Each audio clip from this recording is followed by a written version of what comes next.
Tonight we have a very special guest here for an exclusive interview. Ladies and gentlemen, please welcome J.D. Salinger. Hello. Thank you for having me. It's a pleasure. It's a great pleasure to be here. As you may know, J.D. Salinger is the author of a very famous novel called The Catcher in the Rye. Could you tell us a little bit about it? Of course I can. I wrote the book, of course. Well, first of all, Holden Caulfield is the main character, and it basically circles around a teenage boy who is struggling to find himself throughout life. When he was younger, Holden had lost his brother, Allie, to leukemia, and growing up, Holden only had his younger sister, Phoebe, and his older brother, DB. And he was kind of lonely because his parents didn't really get him. And Holden is commonly described as a cynical and negative.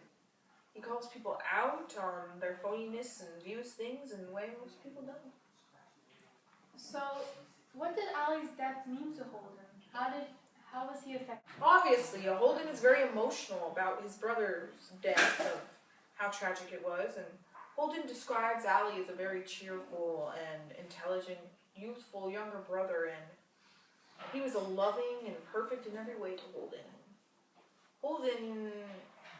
To Holden, Allie represented a certain amount of innocence in the world, and Holden always saw that as an important thing to value in life. So, for Holden, it was very effective towards him.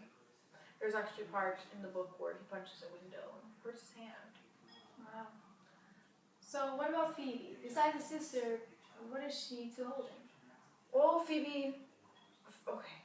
Throughout the book, I believe that I tried to make Phoebe a rock for Holden, something that he could stay grounded to.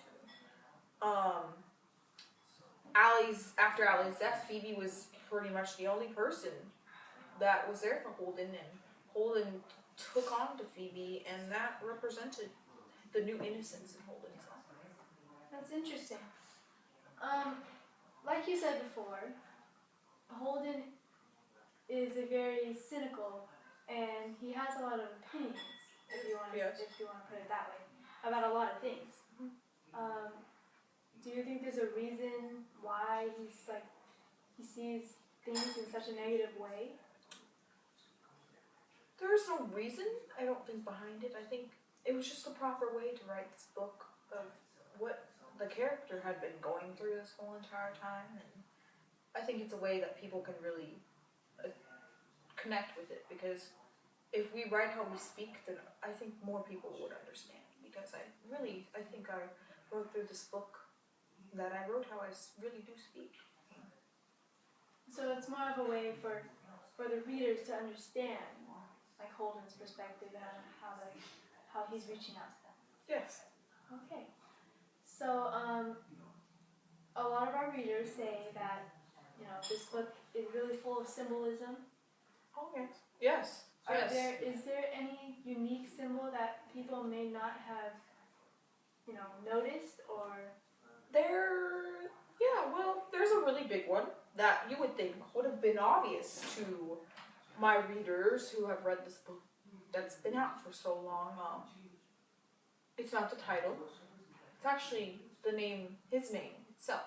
You mean Holden? Yes, Holden Caulfield.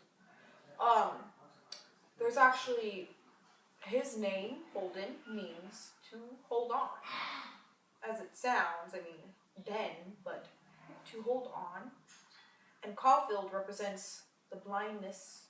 Caul in Caulfield represents the blindness of innocence. And field is like a field of children.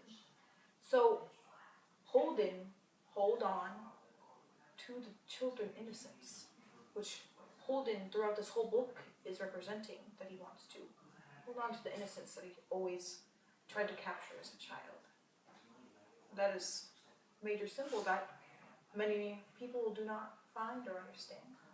Wow, so Holden Caulfield is the symbol Himself, yes. Yes. Well, thank you. That's all the time we have today. We are very, very honored to have J.D. Salinger here. Well, thank you for having me. Have a good night. I will Thank you. catch you later.